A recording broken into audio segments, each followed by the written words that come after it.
Well, hello, I'm the artist known as Fake Zappa, and I'm here on my way down on the Mount Hood Highway, down from Mount Hood, and I wanted to continue my talking about what I consider a great album and some of the studio tricks that I've learned over the years.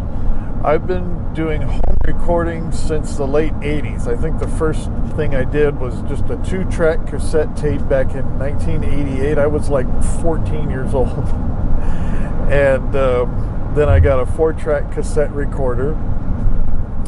And then I started getting into digital recording. It was one of those console units from the late 90s. And then I discovered GarageBand, and what was great about GarageBand is that I didn't get so into doing a whole bunch of studio tricks as much as I was just able to have a lot of freedom to do things very quickly. And so that means I could layer a lot of different tracks without having to bounce them and things like that, like you had to do with tape and with even some of the old school digital recorders. You had to bounce them because usually they only had 8 tracks unless you wanted to pay like $2,000 or $3,000 or $4,000 for a larger console unit. And then a little over 20 years ago, it was amazing to get 1 gigabyte for those. So things have really changed, and I got logicpro now, and that's really nice to have, and they've managed to make it more affordable, which usually it's the other way around. And so I'm going to talk about some of the things that I like based on my taste. Now, my taste, I like things that are a little more mellow, and I like things to have lower tones, and that's just partly because of living with anxiety and stuff like that. Even fast music, I like it to be soothing. And one of the big things that I like to do, and I like to hear when it comes to music, especially from the early 1970s, is when hi-fi systems started doing more lower tones. They started mixing albums and mastering albums where they were using high frequencies sparingly, or they were using high frequencies as more of an ornamentation type thing. So let's say you have an album and the frequency spectrum is more towards the low end and mid frequencies, and then occasionally there might be a guitar solo or a band and orchestra instrument or something like that where they would do more high tones, but it wasn't consistent through the whole thing. Now in the 80s, for some reason, they wanted a lot of high frequencies. It's one of the reasons why I don't listen to a lot of 80s records, is because I don't like the way they're mastered. But that's just me. And something else I do like about, speaking of 80s records, if you listen to a lot of Peter Gabriel, he was very hands-on in the studio, which it's interesting about Peter Gabriel because he was a good vocalist, good instrumentalist, multi-instrumentalist, composer, lyricist. He just did everything really good, and he was very good in the studio. In fact, he would have like Stuart Copeland come in just to play the hi-hat, And one of the things that I like especially about some of his later stuff, like from the early 2000s, was the use of ambient tracks. And an ambient track is one that you don't hear if you're listening to it in the car or something like that. But if you listen carefully on headphones, you hear something, maybe pan to the left or right, and you have to pay attention to it. But here's the thing, is that it creates something as a whole, even if you're not really conscious of that instrument going on. And there's some instruments that might have some really jarring sounds. And what I like to do is, if I have something that's just really taking away from the song and I don't want to get rid of it, and I do have a problem with throwing things out, so I like to keep as much as I can. Sometimes I'll bury it in the mix or pan it off to one side. Extreme panning is sort of a 60s thing. You did hear, in fact, I was listening to an album from 1972 and they had horns just cranked completely in the left ear. And that was kind of tacky by the time you get to the 70s. But in the 60s it was really cool because it sounded like you had one band playing on one side of your living room, and then you had the rhythm section over here, or the vocals here, or you had the rhythm section here, and then you had the band instruments here. For instance, Sgt. Pepper is a good example. That was done on a 4-track. And for instance, they would have, well, let's say a Revolver had that thing in the Yellow Submarine. It says, and the band began to play, and you hear this da-da-da-da-da-da-da-da, and things like that on Sgt. Pepper too, as well as Revolver, where you have something totally in one ear and something totally in the other ear. And it becomes a problem when you're missing a speaker. Like a week or two ago, I had a speaker blowout on the outside of the travel trailer, and it's kind of intermittent, but if you keep it low enough, it won't sputter. And so I'm only getting one channel, so if you're listening to a lot of classic music from that era, you will end up just hearing one channel. One of those albums, I think it's from 1968, Velvet Underground, where they got a piece called The Gift, and it's a narrative that Lou Reed is doing, and it's totally in one ear, and then they got the band playing in the other ear. There's a little bit of bleed through, but I was playing it at school one time, and I can't remember which one I heard, if it was just the narrative or if it was the band playing, but you're really missing something. So I try to steer away from extreme panning. One of the things I do like to do is that when you're mixing drums, typically there's going to be a right-handed drummer. So the hi-hat's on the left side, but here's the thing, is that you're looking at the drummer in reverse. So you put the hi-hat on the right side. Sometimes I like to put it on the left side. Sometimes if you hear a hi-hat on the left side, you can tell that it was mixed or produced by a drummer, or that the drummer was a left-handed drummer. But anyways, if you mix it up, and you have every other song with the hi-hat in one ear and another ear, it adds some dynamics to your project, and everything doesn't sound so uniform. One of the things that I noticed, if somebody is going into a recording studio and they're wanting to make an album, and this is what I talk about a lot, and it really drives me crazy, because you get recording studios, and let's say they're charging $500 an hour, and they've got an engineer there that offered to give you a final mix and all that kind of stuff, and maybe some punching in and punching out, but you really got no producer. And that's what you need if you're doing pop rock music. And unless it's something really easy, like you come in with a bunch of techno music, which is really most pop music. I think it's funny, you listen to Top 40 radio, and I could almost say, well, as much as this is Top 40, it's techno, it's synth pop, but they don't call it that. It's just Top 40 music, because that seems to be what most people have. So if you're doing that, really, the only thing you're doing in the studio is just recording a vocal track and maybe some background vocals, and if you're lucky, maybe a decent guitar player, and you don't need a whole bunch of production, because you've already got all the programming done, chances are. But if you've got, especially if you got a dance band that's playing dance pop music, and you've got a full band, drums, everything, or if you've got a country band that's doing like modern country or country pop or something like that, where you've got an organ, you got all kinds of different stuff going on. And especially when you're doing more creative type stuff, let's say like Flaming Lips. I mean, they're a whole different phenomenon in the studio than seeing Flaming Lips live. Their studio stuff is full of all kinds of ideas. And those are some of the artists I like these days that really make albums that I want to listen to, is like Arcade Fire, St. Vincent. The Management has done some really good albums too. It's funny, speaking of high tones, congratulations, lots of high tones. But a couple of their other albums were mastered where it's a little more easy to listen to. It doesn't have that tinny artificial reverb going on like a lot of 80s music. But I think that's what they were going for anyways, because the Management is all about being retro. It's like millennials being retro, which I admire that. Heck, they wrote a song about Brian Eno. That's really cool, I think.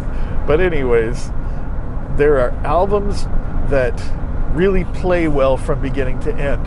And of course, the best example I like to use is Dark Side of the Moon, because it has sold consistently year after year for 45 years. And people that listen to, hard rock, psychedelic rock, classic rock, a lot of different types of listeners will buy that album, and that'll be the only Floyd album that they'll listen to. In fact, I was at Walmart. I almost bought a t-shirt that had the logo of Dark Side of the Moon on it. So that's how much of a big deal that album is. But why is it? It just plays well from beginning to end. It tells a story, especially if you sync it up with the Wizard of Oz, if you ever heard of Dark Side of the Rainbow. But it's a good body of music. It's an ensemble. I like to listen to it without the song Money, and it seems to be more of a mellow thing that way, but that's just me, because I'm talking about the albums that I like, the sounds that I like, and the things that I like to do in the studio.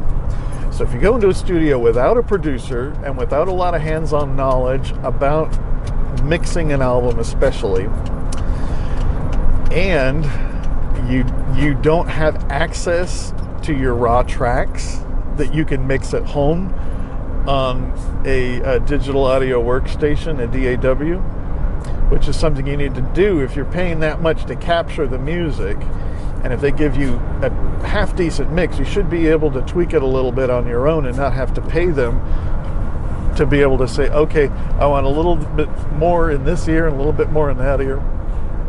So if you got like a bluegrass band and you got 5 instruments, it's pretty easy. You got your bass and your vocals in the middle, and maybe rhythm guitars over here, maybe the mandolins here, and you want to put the banjo and the fiddle a little further, but not extreme. You want to have a not totally panned, extreme left, extreme right, just because of the fact that it's not good to listen to headphones with extreme panning like that, because it kind of messes with your head unless you're doing something artistic like that.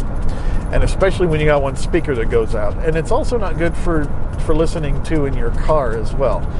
And so I don't suggest extreme panning unless you're wanting to do something interesting, or if you're wanting to do some panning effects or something like that. Some people like to put a classic electric piano sound and having it pan back and forth. I think that's kind of tacky unless I'm wanting to do something creative, but that's another thing too as well. So something to avoid in arranging stuff, because that's the thing, is that if you got a bluegrass band or something really simple like that, you really don't have to do a very creative mix. So another thing that would be easy to mix, let's say, is like a string quartet, because you really don't need a producer to come in. Whoever is in charge of the album just says, this is how much reverb I want. That sounds pretty good. It sounds natural. That's okay. Let's just have the cello in the middle and the viola off to the side a little bit, and both the violins here, or maybe the lead violin in the center, and then it's pretty basic.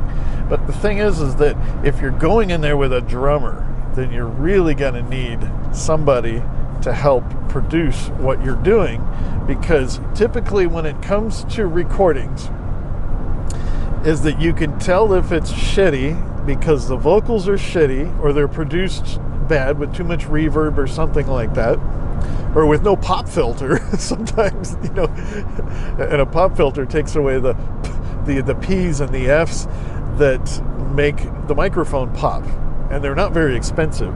You can tell if it's an amateur recording is because when someone says please, please, then you get these percussive sounds in the microphone, and it sounds really tacky.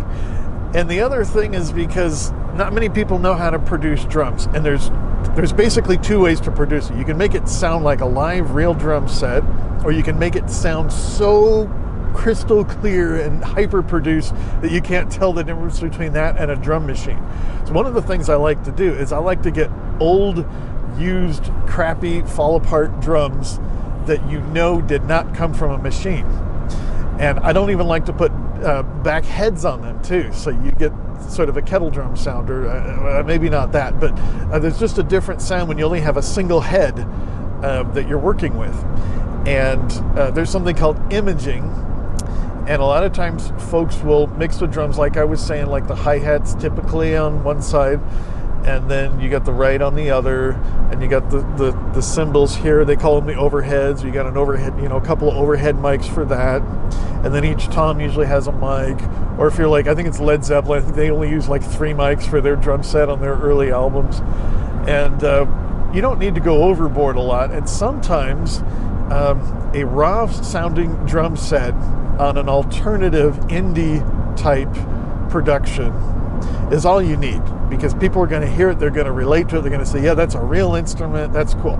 But here's one of the problems that I notice, that when people are trying to go authentic, like, oh, I want it to sound real, I want this authentic, blah, blah, blah, and then some people are really into analog. Oh, I got to put it on tape, I can't have any digital reverb, we have to record it in a concert hall, so we got this natural reverb. Well, the end product, you're not going to be able to tell unless someone has a really trained ear, and you're going to waste a lot of money, and it's going to limit you into what you can do in post-production. And it is really hard to mix multi-track tape, especially reel-to-reel. It is so frustrating. Although people, they want to spend the money for it, and they want to brag about it. So if you want bragging rights, then go analog. But if you want to save time and save money and come up with the same product, in fact, probably a better sounding product, the more digital you do, the more fun it's going to be. And the easier, and I'm product driven. And one of the things I like to do about that is trying to choose between real and fake. When should you use a fake instrument, a fake effect, and a fake amplifier? It's called modeling. So for instance, an electric piano is modeled to make it sound like a real one, kind of like an artificial flavor. And artificial flavors, most of the time you can't tell. But in like, what is it, Starburst says naturally and artificially flavored? Well, that's the way my albums are. One of the things I like to do is digital Hammond B3 organ. It's really hard to have access to an actual Hammond B3 organ with a Leslie speaker. But if you do, that's awesome. That's great. The only thing is that you better get it right the first time, because you can't change the notes like you can with a MIDI file.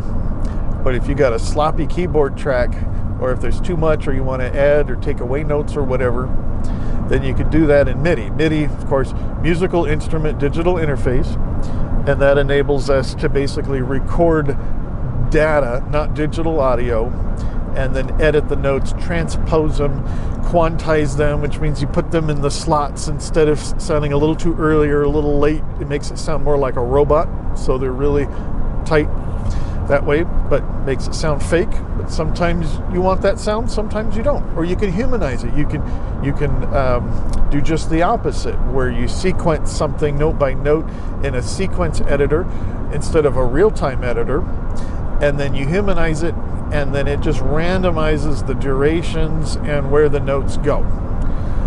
And there's a lot of albums that use a lot of digital programming that sound really authentic over the last 20-something years. And it's always interesting when you get an album that's full of acoustic guitars and full of all these real instruments, and then you see on the credits where somebody is credited to programming stuff. Like, wow, there was programming on that? Wow, they sure got away with it, because it fooled me. And another thing I like to do fake is keyboard percussion. Marimbas, xylophones, mellophones, vibraphones, stuff like that. Even a glockenspiel or a Chelsea or something like that. So here's the thing. Sampled pianos are horrible. I think so. Unless you're doing some really heavy effect stuff on them or something like that, or if they're ambient, or maybe if, there's sometimes I can get away with a sampled piano. And also, the thing about sampled pianos is that they're always tuned so perfectly and mic'd perfectly, and they're just going to sound fake anyways. So if you get a real piano, especially if you get a little upright or a spinet and record with that, like Sufjan Stevens, he starts his Michigan album. He's got this crappy old piano. It's got some unison strings that aren't exactly in tune, but it draws you in. You know that this is an art form here. This is really cool stuff here. He's not just bringing in some Yamaha digital piano and, you know, for instance, like Sigur Rós is very artistic, but they use those sampled pianos. They're that post-rock group from Iceland, and that's one of the reasons why I stopped listening to them, because, you know, it would have been really cool for them to use more authentic instruments like that. They probably had a studio and an access with an acoustic piano, and they probably did it sometimes, but there's really no reason to use that. And not only that, though, even an acoustic piano or a sampled acoustic piano, you're getting a lot of overtones, and a lot of keyboard players want to play these big voiced chords, and what you're getting is all the overtones in there too. It's the same thing with full drawbar organs. If all your drawbars are up, or your simulated drawbars are up, you're getting all those overtones, and you're going to get a lot of conflicting sounds, because you're going to get the overtone series in a lot of those. If you're using a lot of high ends, so for instance, you play a C, you're going to hear an E and a B flat, and somewhere between an F sharp and something else. And if you cut the high ends off of that, you won't get so much. They'll sound a little muffled, but if you get a tone that's more like an electric piano, or you get the lower drawbars or something like that, especially when you play high notes on an organ with the lower drawbars, it's going to sound yummy, and it's not going to conflict with the frequency spectrum of the vocals. And that's the big thing. We want the vocals to come out really good. Now, my band is instrumental, so I don't have to worry about that too much, but it's the same thing too, is that I don't have these high piercing flutes all the time. I try to use them sparingly, especially electric guitar. And when we did have electric guitar, I was terrible about this, but I would do so many high cuts on that electric guitar because it's ambient music. And so that was one of the tones that I really liked to use on that too. So another thing is, and this is something I've noticed when I played in churches for years, is arrangement is so important. And when you have someone playing rhythm guitar, maybe electric guitar is playing rhythm guitar in the same chord, especially that dreaded open G chord, you know, with that low B note in there, you're getting all the overtones, especially with an acoustic instrument like that. And then you're getting, especially if it's got a piezo, whatever you call it, because those can sound really tinny. I love to mic guitars unless absolutely necessary.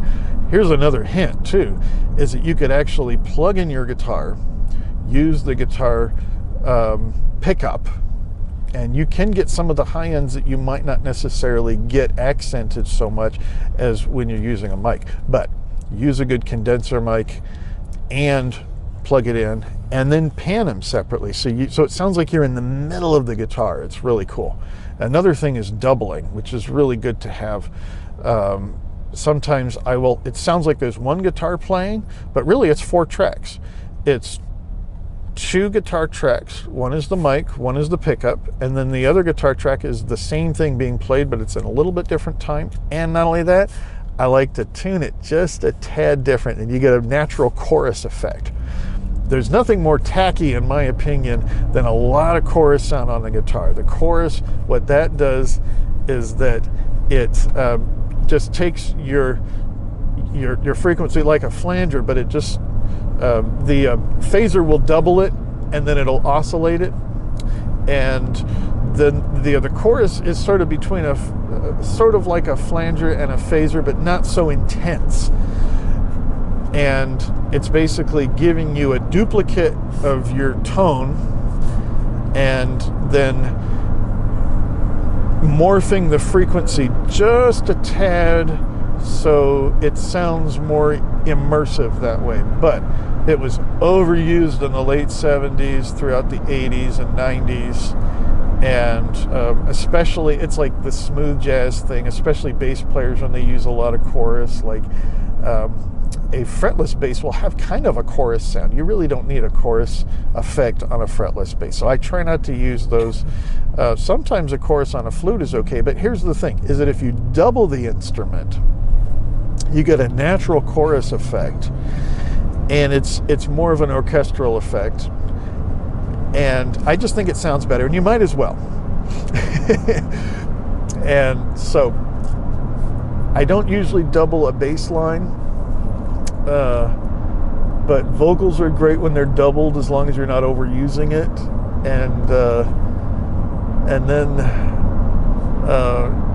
guitar solos, that's a tough one too. Especially, they have to be composed. The guitar solos, obviously, and not a lot of folks can do that. But so here's the big thing with arranging, though. When it comes to the chordal instrument, the instrument playing the chords, let's say there's an electric piano that's playing the chords in the background.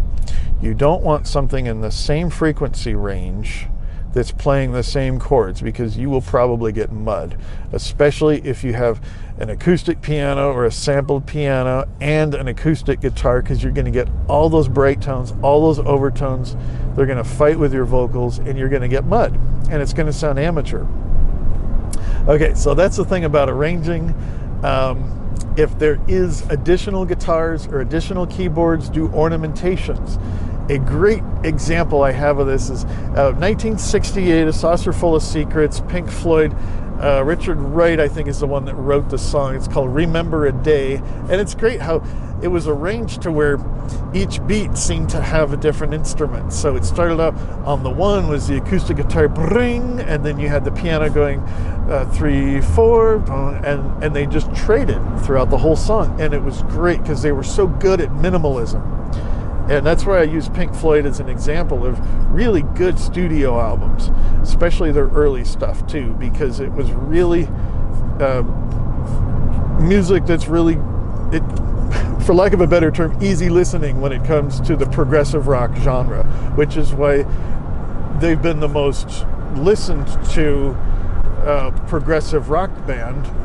It's just because they don't play so many notes. Now, if you want to do an album that's with tons of notes, that's good. I like albums like that. I love Gentle Giant. But the problem with a lot of indie projects is that, you got somebody who's playing leads like throughout everything.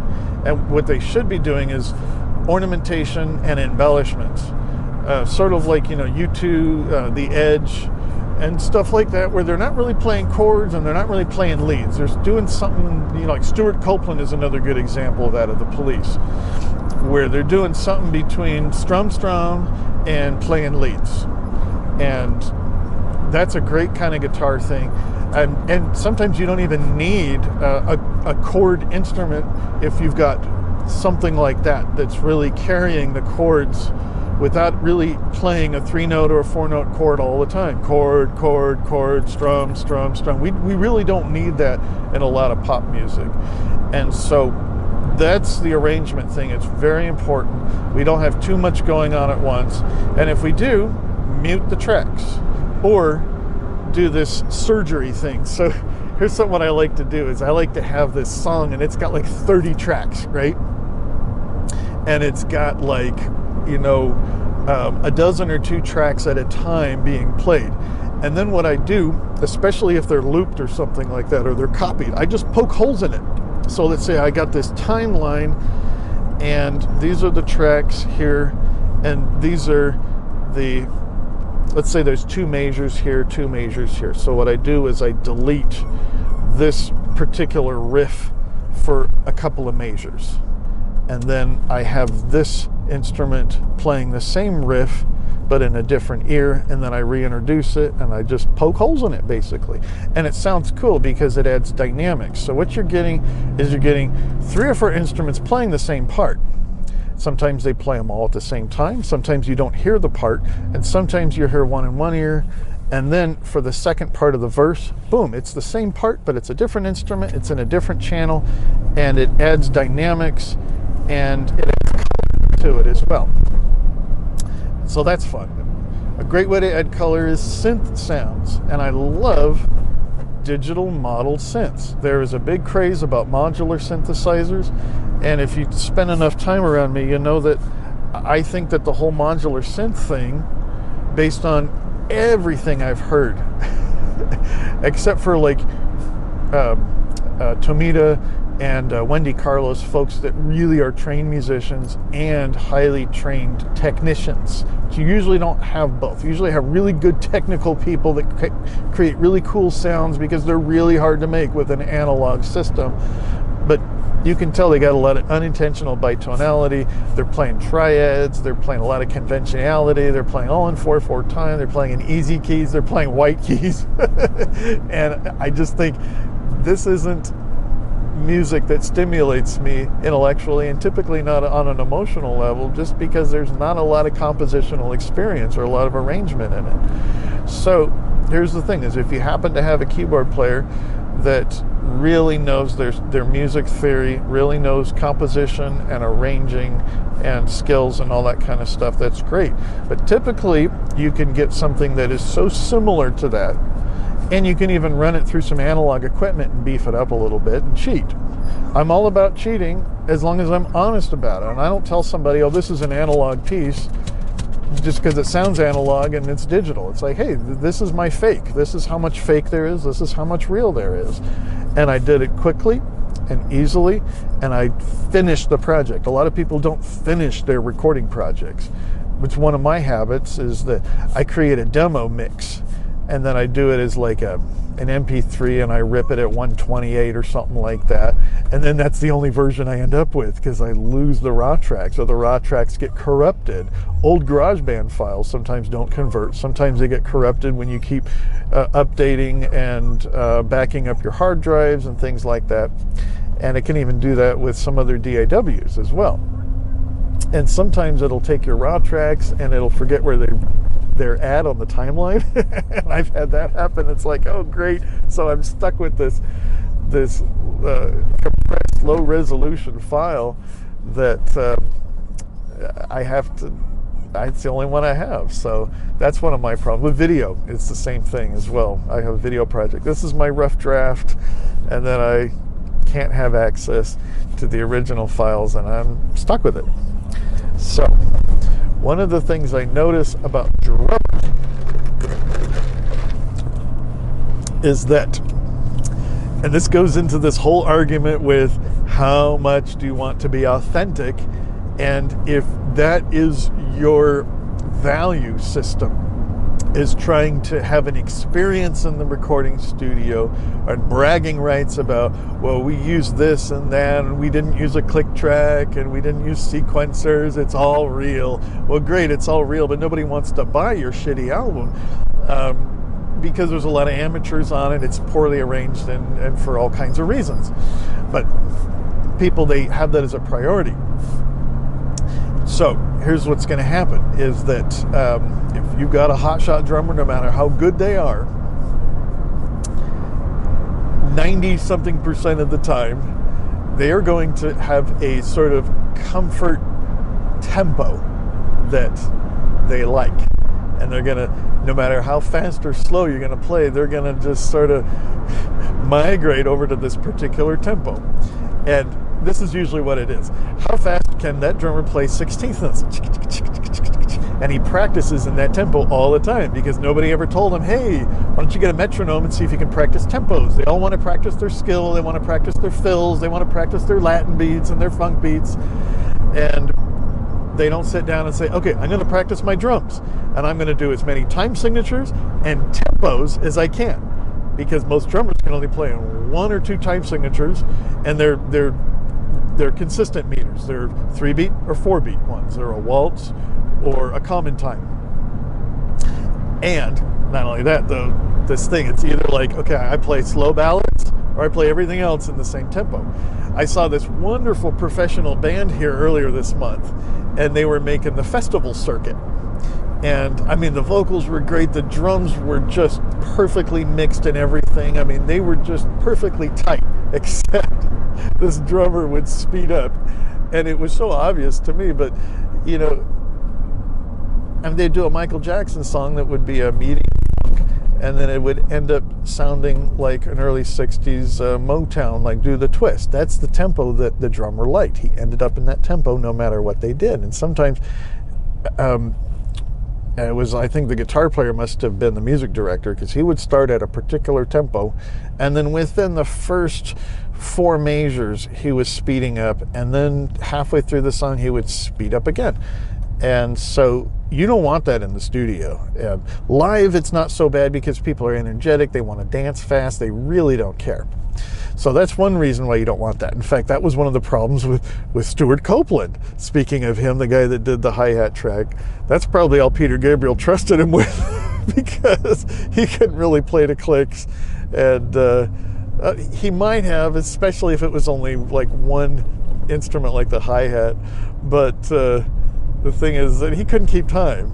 And Stuart Copeland is one of the most brilliant drummers. He was one of the few guys that really could put like reggae beats and Caribbean beats and hide them within pop rock music. They didn't sound tacky. And so I've always, and Stuart Copeland's a great composer too.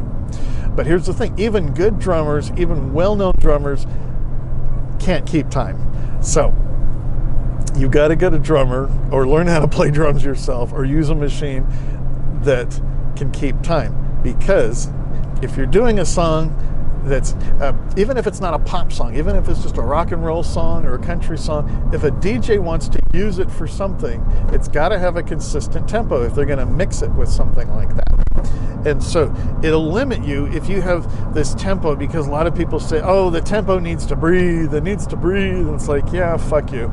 Because what happens if you've got an inconsistent tempo and people are dancing to it, or people are trying to mix it, like to do a dance mix or something like that, you're stuck. You simply can't do anything with a piece of music that has a fluctuating tempo. Now, if you've got a piece of music that has tempo changes in it, like if it's a prog rock piece, or if it's a theatrical piece or something like that, or if you've got a section in there that might have a ballad section in a particular song that cuts it from 120 down to 90 beats per minute and then comes back up, you can program that ahead of time, and that's not too hard to do. But if a piece that has lots of fluctuating changes in it, then it's not going to be one you're going to use for a dance song anyway, so you might as well not use a metronome and all that. But that's pretty rare. What I see going on with a lot of indie producers is the same problems. One, their priorities are messed up to where they don't arrange it. They let the band arrange themselves. And when you let the band arrange themselves, most musicians don't think, how much am I not going to play? They're always thinking, what am I going to play? They're not necessarily always trying to attract attention to themselves. Well, that usually happens based on how amateur they are. But what happens is that you get everybody playing all the time. In fact, you might even get the vocalist that might, after the chorus, they might just start humming and start vocalizing just because they can't shut up. And another thing is that the drummers don't know how to shut up. So where are we going? We're going to get gas? Oh, okay. We're still on our road trip here. We are in Boring, I think. So Damascus. So anyways, that's pretty much all I have to say about that kind of stuff. And I might have some more to say later, but I love recording, and I am just working on some new stuff, and I need to mix some old stuff as well. So hopefully this helped somebody.